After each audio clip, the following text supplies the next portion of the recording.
Welcome back. Have you ever felt a communication gap between your voice and a public official's ear?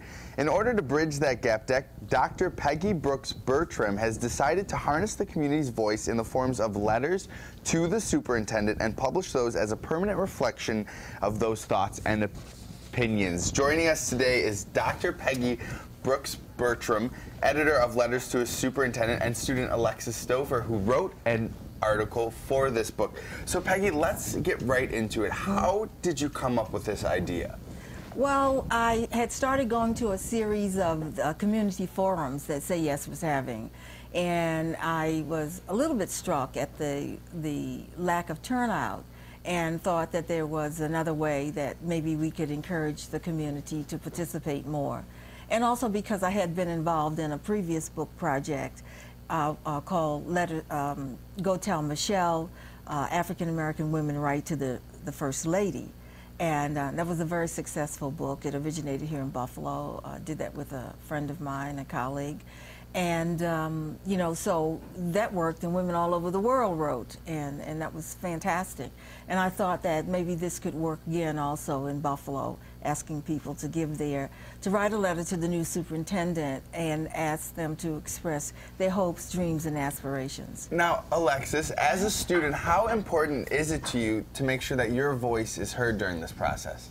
A lot, because I wanted the superintendent to know that she is a role model to a lot of people, and that she is showing that young black kids and young black women can actually do a higher level other than just being. And in your letter, I have a little quote. You said that you hoped for new positive changes and that you would bring new light to the board members. What did you mean by that?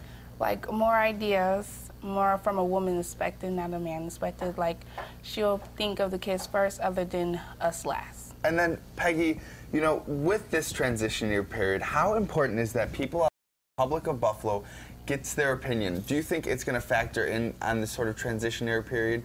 Absolutely. I think we've already heard from the superintendent, who is very, very happy with the book, who had a chance to really look at the issues that students had to raise.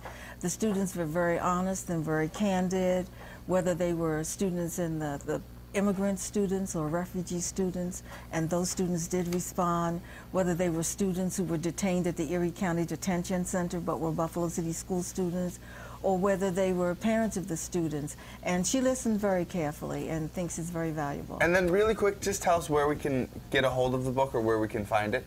Well, you can find this book at Say Yes, that's 712 Main Street. I'm so sorry I don't have the phone number with me. And but you can do that, and we're working now on plans to get the rest of the books to the schools and to other people who are interested. All right, well, thank you both for joining us. We will post all of the information you need to get a hold of a copy of the book today. It reflects definitely hopes for a positive change. But right